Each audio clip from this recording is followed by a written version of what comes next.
Yo dije que quizás un poco enojado. Chacalín tiene su propio padre para que le cuente historias y sin duda muy emocionantes acerca de sus aventuras como comerciante en cerámica en el mercado de Tlatelolco. Pero Cocotón, nunca he notado que tú llores cuando te cuento una historia. O no lo haría, no enfrente de ti. Lloro en la noche cuando estoy sola en mi cama. Entonces recuerdo los jaguares, las serpientes y los bandidos, y en la oscuridad se ven como si estuvieran vivos, y sueño que tratan de agarrarme. Oh, mi niñita querida, exclamé atrayéndola hacia mí. ¿Por qué no me habías dicho nada antes? No soy muy valiente, dijo escondiendo su cara en mi hombro. No con animalotes, ni con papas grandes tampoco. De ahora en adelante le prometí, voy a tratar de parecer más pequeño y no te contaré más cuentos de bestias y bandidos. ¿Qué clase de cuentos prefieres? Lo pensó seriamente y luego me preguntó tímidamente, Tata, ¿alguna vez has tenido alguna aventura fácil? No pude pensar en una respuesta inmediata.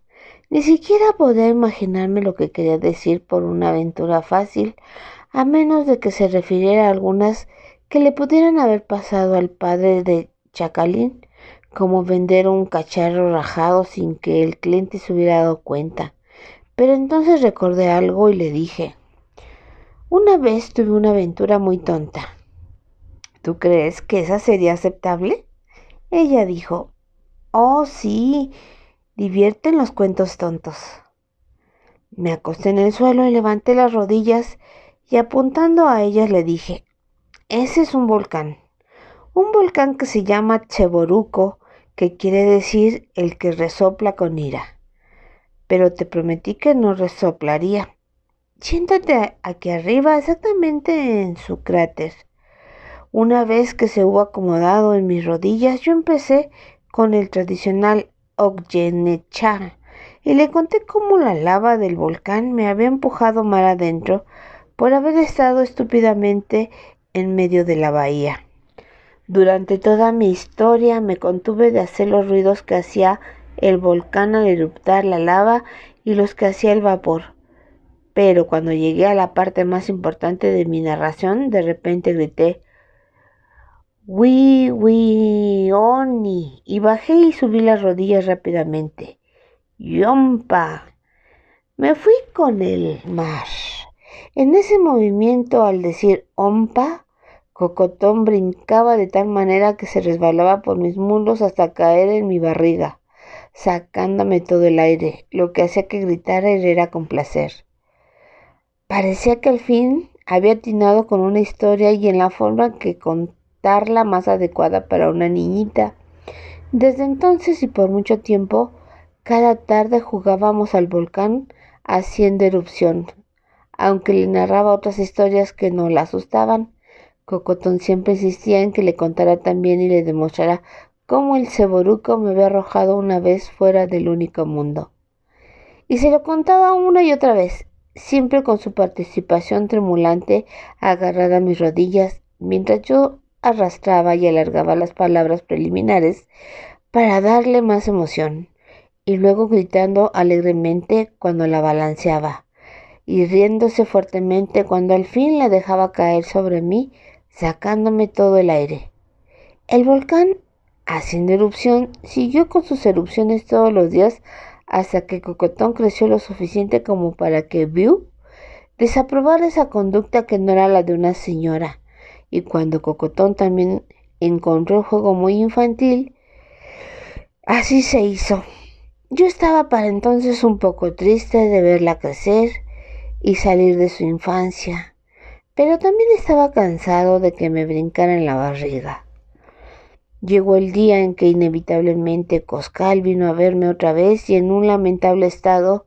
Sus ojos tenían rojas ojeras, su voz se oía ronca y sus manos se retorcían y entrelazaban como si estuvieran peleando la una con la otra. Yo le pregunté con suavidad, ¿has estado llorando, amigo mío? No dudes de que tengo razón para ello, dijo gravemente.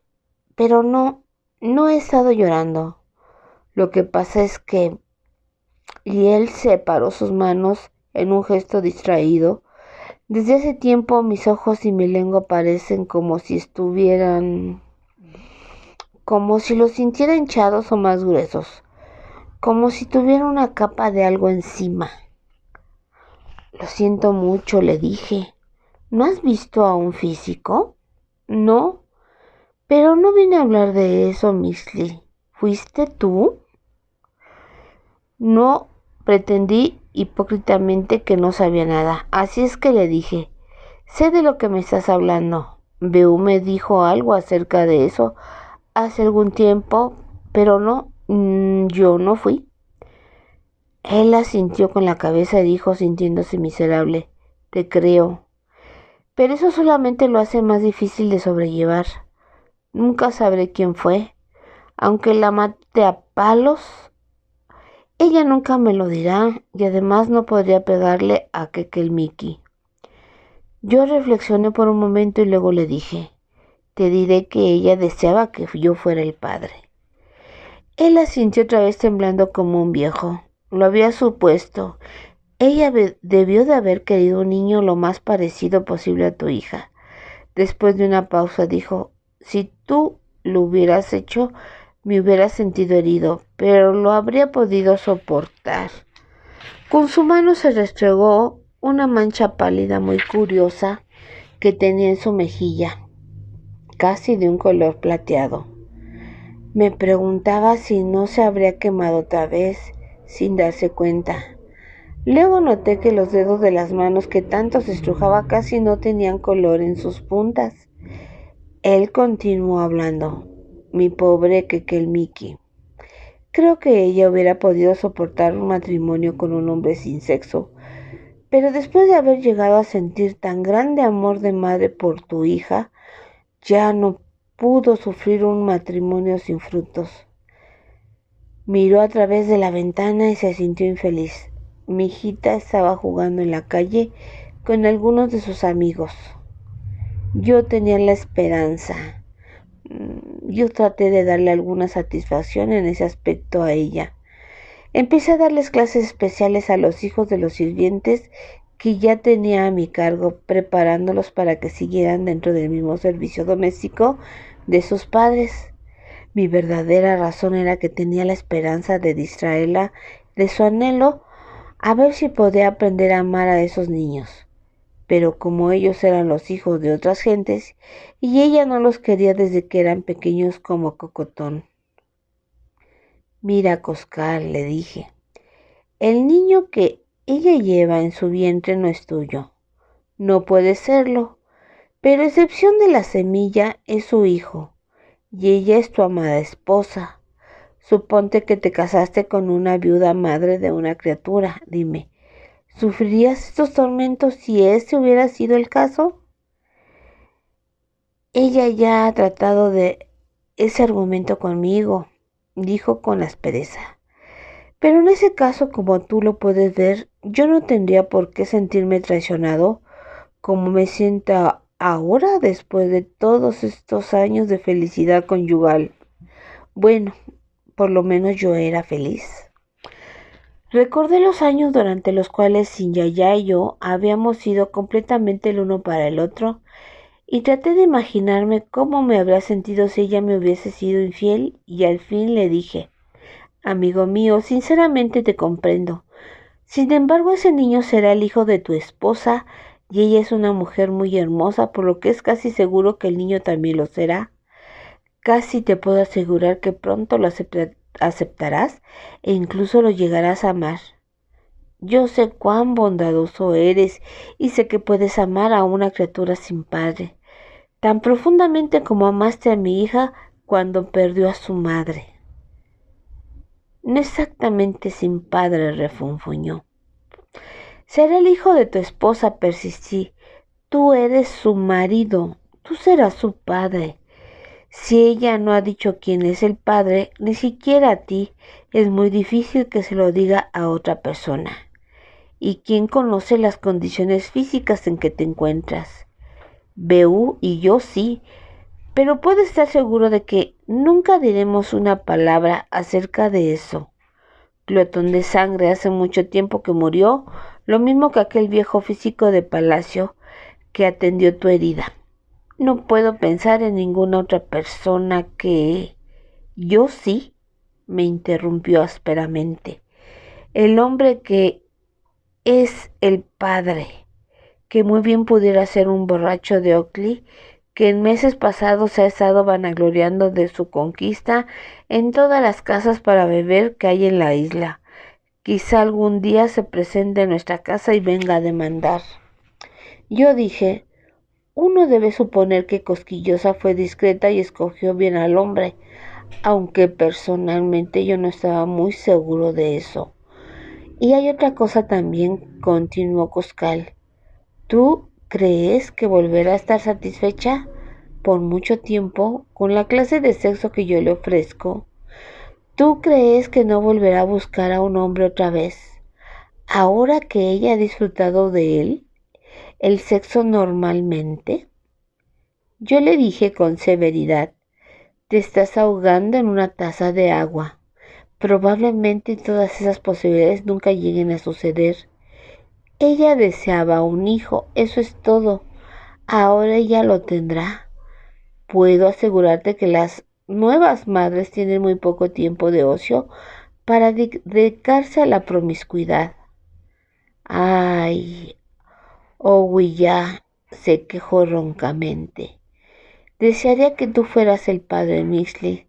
Si supiera que el que había hecho eso era mi viejo amigo, claro que hubiera tomado tiempo, pero habría llegado a estar en paz conmigo mismo. Basta, Coscal. Él me estaba haciendo sentir doblemente culpable porque casi me acuesto con su esposa y porque no me había acostado con ella. Pero no había quien lo hiciera callar. Además hay otras consideraciones, dijo él vagamente, pero no tienen la menor importancia. Si ese niño fuera tuyo, yo podría aguantar. Podría haber sido su padre por algún tiempo más por lo menos. Me dio la impresión de que estaba divagando y busqué desesperadamente algunas palabras para hacerlo volver a su mente, pero de repente se echó a llorar, con ese llanto seco, áspero, desapacible, como lloran los hombres. Nada parecido al llanto suave, blando, casi musical de las mujeres, y luego salió corriendo de la casa. Nunca lo volví a ver. El resto es tan desagradable que lo contaré rápidamente. Esa misma tarde Coscal huyó de su casa, de su escuela, de sus estudiantes, dejando incluso a todos los sirvientes de palacio que estaban a su cargo. Se fue y se alistó en el ejército de la Triple Alianza que peleaba contra Tezcala, y de allí marchó directamente a la punta de una espada enemiga. La forma abrupta en que se fue y su repentina muerte causó tanta perplejidad como pena entre sus amigos y asociados. Sin embargo, la impresión general fue que él había hecho eso porque no había podido quedar bien con su patrón, el venerado orador. Ni Cosquillosa, ni Biu, ni yo quisimos desvirtuar esa impresión, e igualmente nunca dijimos nada acerca de la creencia general de que el niño que esperaba su esposa fue engendrado por él antes de irse tan de improviso a la guerra. Por mi parte nunca dije a ninguno de mis conocidos, ni siquiera a Biu, nada de lo que sospechaba. Recordaba algunas de las frases inconclusas de Coscal. Yo podría aguantar. Podría haber sido su padre por algún tiempo más, por lo menos. Y recordaba que las brasas del Poquietl le habían quemado y él no lo había sentido. Su voz pesada, sus ojos lagañosos y ojerosos, aquella mancha plateada en su cara. Los servicios funerarios se hicieron sobre su macahuitl y su escudo que habían sido traídos del campo de batalla. En aquella ocasión y en compañía de incontables dolientes, le di a su viuda mis condolencias fríamente y después evité el volver a verla deliberadamente. En lugar de eso, busqué al guerrero Mexicatl que había traído las reliquias de Coscal y que había estado presente en el entierro. Le hice la pregunta con toda franqueza y después de un momento de vacilación, al fin me contestó: sí, mi señor. Cuando el físico del ejército rompió su armadura cojinada alrededor de la herida de ese hombre, encontró que éste tenía como unos granos y una gran parte de la piel de su cuerpo tenía unas manchas escamosas. Usted adivinó también, mi señor. Él estaba enfermo de Teococolitzli. Esa palabra significa el ser comido por los dioses. Claro que esa enfermedad también es conocida en el viejo mundo, de donde ustedes vienen, porque cuando los primeros españoles que llegaron aquí vieron a ciertos hombres y mujeres sin dedos de las manos y de los pies, sin nariz, pues en las etapas finales de esta enfermedad se cae casi toda la cara, ellos dijeron lepra. Los dioses se comen a sus escogidos teococs rápida o gradualmente, y pueden hacerlo muy despacio o vorazmente o de diferentes maneras, pero ninguno de los comidos por los dioses se han sentido muy honrados por haber sido escogidos. Al principio algunas partes de su cuerpo pierden toda sensibilidad, como el caso de Coscal, cuando él no sintió cómo se quemaba su brazo. Sienten también que los tejidos de adentro de sus ojos, nariz y garganta se hacen más gruesos, como si se hincharan. Así es que el que lo padece se ve afectado de su vista. Su voz se enronquece y traga y respira con dificultad. La piel de su cuerpo se seca y se cae como si fuera trapo viejo, o pueden salirle granos que se convierten en incontables nódulos que se rompen por la supuración convirtiéndose en llagas. La enfermedad es invariablemente fatal, pero lo más horrible de todo es que usualmente toma mucho tiempo comerse a la víctima completamente. Las extremidades más pequeñas del cuerpo, como los dedos, la nariz, las orejas, el tepuli, era lo primero que se comían, dejando en su lugar solamente hoyos o viscosos muñones. La piel de la cara se tornaba como cuero. Cogía un color gris plateado y se caía de tal manera que la piel de la frente de una persona podía caer dentro del hoyo en donde una vez había estado su nariz. Los labios se hinchaban y el de abajo lo hacía tanto que pendía tan pesadamente de su boca porque siempre estaba abierta. Sin embargo, aún así los dioses continuaban comiendo ese alimento sin ninguna prisa. Podía ser solo cuestión de meses o tomaba años antes de que un tecocox estuviera incapacitado de ver, caminar, hablar o sin poder hacer uso de ninguno de los miembros carcomidos. Y todavía así seguía viviendo, encamado, inútil, maloliente por la putrefacción, sufriendo esa miseria horrible por muchos años más antes de que muriera por sofocación.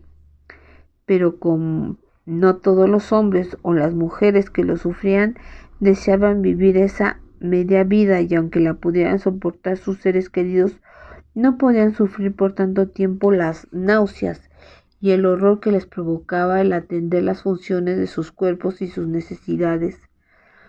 La mayoría de los escogidos para ser comidos por los dioses solo vivían hasta que ellos dejaban de parecer seres humanos. Luego se mataban tomando un trago de veneno, estrangulándose o con una daga, o encontrando la manera de lograr la muerte más honorable de todas, la muerte florida como lo hizo Coscal. Él sabía lo que le esperaba, pero amaba tanto a su Quequelmique que pudo haber sufrido y desafiado el ser comido por los dioses por el mayor tiempo posible o el que ella hubiera podido soportar sin recular a su vista, aunque se hubiera dado cuenta de que su esposa lo traicionó Hubiera esperado a ver al niño y habría sido su padre por lo menos por un tiempo, como él me lo había dicho, si ese niño hubiera sido mío, pero no lo era. Y su esposa le había sido infiel con un extraño. Así es que no tenía deseo o razón para posponer lo inevitable y fue derecho a enterrarse en la espada de un tezcalteca. Sentí más que pena y aflicción cuando perdí a mi amigo Coscal. Después de todo, yo había sido responsable de él durante mucha parte de su vida. Desde que tenía 9 años ya era mi esclavo en Texcoco. Desde entonces mi comportamiento con él no fue de lo mejor, pues casi hago que lo ejecuten al haberlo involucrado en mi venganza contra el señor Alegría. Después él perdió su virilidad mientras trataba de protegerme contra Chimali. Y si no le hubiera pedido a Cosquillosa que fuera la madre de Cocotón, ella nunca habría deseado tan ávidamente llegar a serlo. Y en cuanto a su adulterio, si no me vi realmente involucrado en él fue debido a las circunstancias y no a mi rectitud o a mi fidelidad hacia Coscal, y aún así le causé un perjuicio. Si yo me hubiera acostado con Cosquillosa, la hubiera dejado embarazada, Coscal habría vivido por un poco más de tiempo y quizás hasta dichoso antes de ser totalmente comido por los dioses. Pensando en todo eso, me he preguntado muchas veces por qué Coscal siempre me llamó amigo. La viuda de Coscal todavía dirigió la escuela y al grupo de maestros por unos cuantos meses más, hasta que le llegó el tiempo de parir a su maldito bastardo. Y en realidad fue maldecido porque nació muerto. Ni siquiera recuerdo haber oído de qué sexo fue. Cuando Cosquillosa pudo caminar, ella también, como Coscal, dejó la isla para siempre alejándose de Tenochtitlán y nunca más regresó. La escuela fue toda confusión y los maestros a quienes no se les había pagado amenazaron con irse también. Así que Moctezuma, sintiéndose vejado por la idea de recibir a sus sirvientes a medio educar, ordenó que la propiedad abandonada fuera confiscada. Puso a cargo de ella a unos maestros sacerdotes sacados de una caquilmac, y la escuela siguió existiendo por todo el tiempo que existió en la ciudad.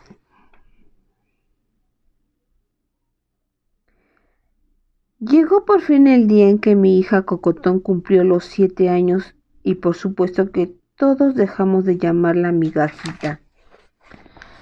Después de pensarlo mucho y de escoger y descartar, decidí agregar a su nombre de nacimiento uno hierba el nombre adulto de Sinyaya Nochipa, que quiere decir siempre, siempre. La primera palabra en el lenguaje de su madre, el Ochi, y la segunda en náhuatl. Pensé que ese nombre, aparte de ser la memoria de su madre, también era un hábil uso de las palabras. Sinyaya Nochipa podría significar siempre y por siempre, como un esclarecimiento al ya bello nombre de su madre.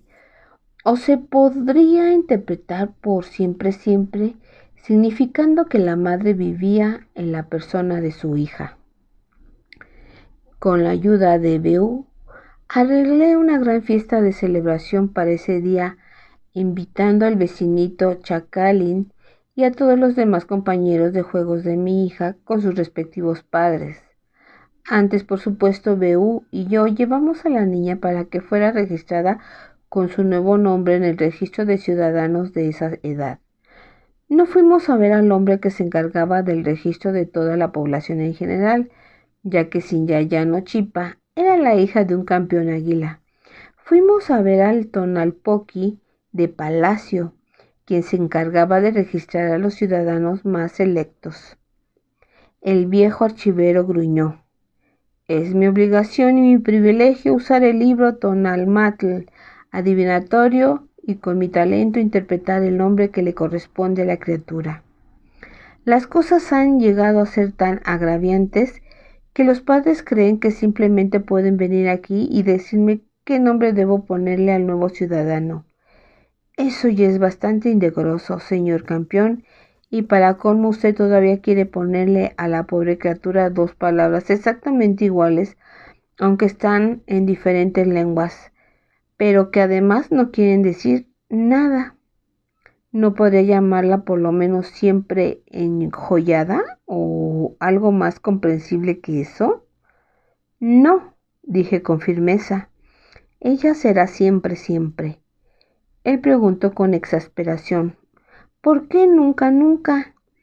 ¿Cómo espera que yo dibuje en la página que le corresponde del registro un nombre que simboliza solo palabras abstractas? ¿Cómo puedo hacer el dibujo de sonidos que no significan nada? Eso de que no significa nada no es cierto, dije con sentimiento. Sin embargo, señor Tonalpoqui, ya me anticipé a tal objeción, pues me jacto de poder trabajar con palabras pintadas. Verá usted, en mis tiempos yo también fui escribano.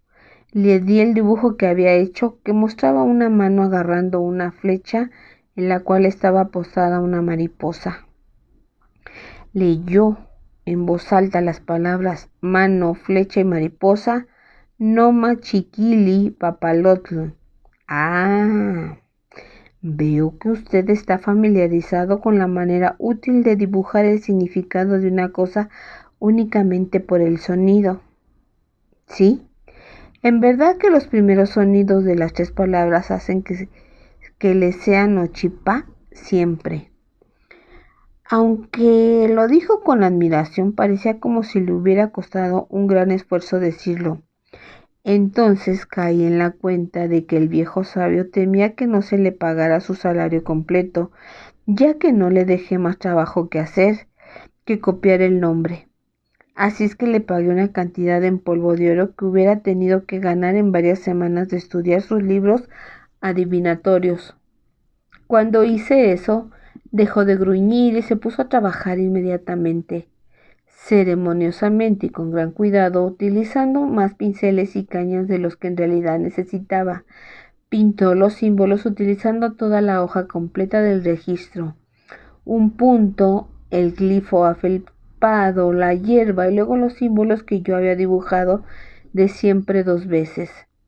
Así mi hija quedó registrada con el nombre de C. Malinali Sinyaya Nochipa, para ser llamada familiarmente por Nochipa.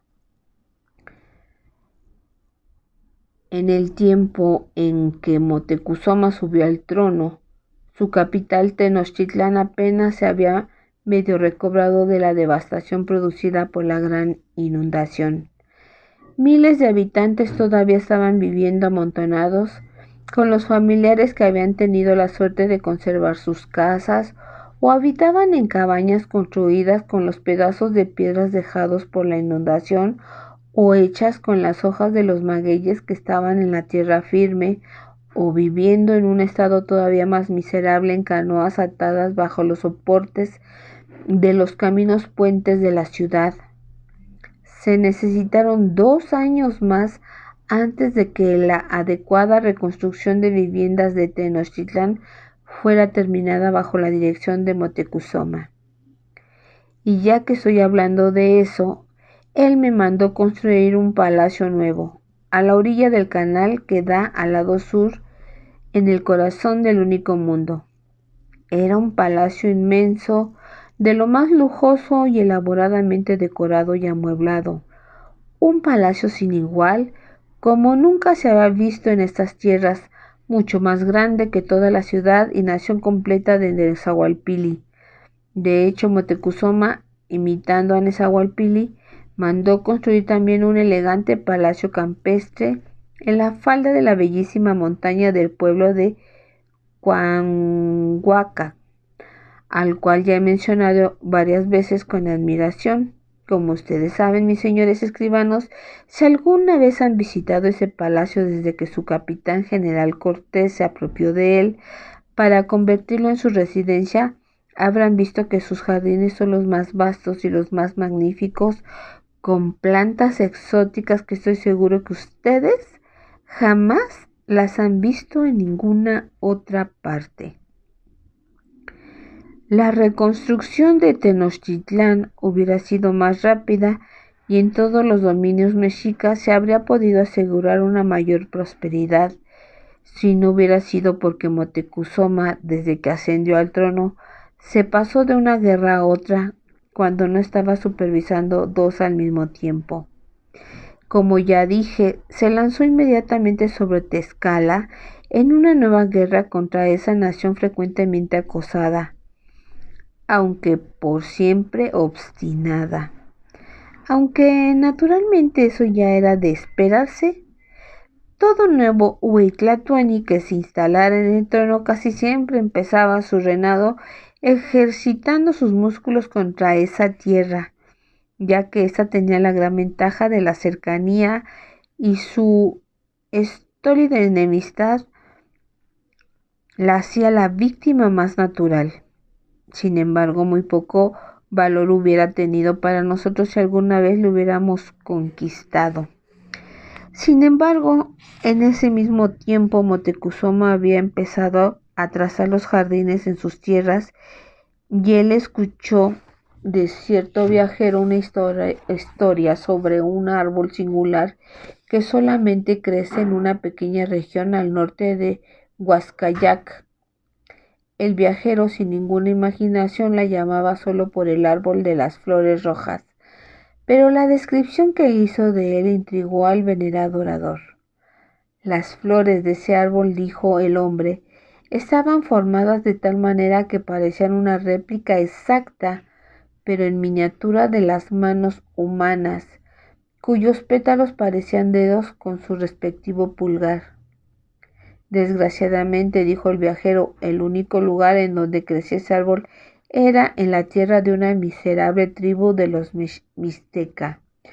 Su jefe o cacique, hombre viejo llamado Suchix, había reservado ese árbol de flores rojas para sí mismo, y 3 o 4 árboles grandes crecían alrededor de su escuálida cabaña, manteniendo continuamente a sus hombres en busca de nuevos brotes para arrancarlos hasta las raíces, pues no permitía que crecieran en ningún otro lado. No es que solo tenga una gran pasión por tener posesiones en exclusiva, afirmaron que dijo el viajero.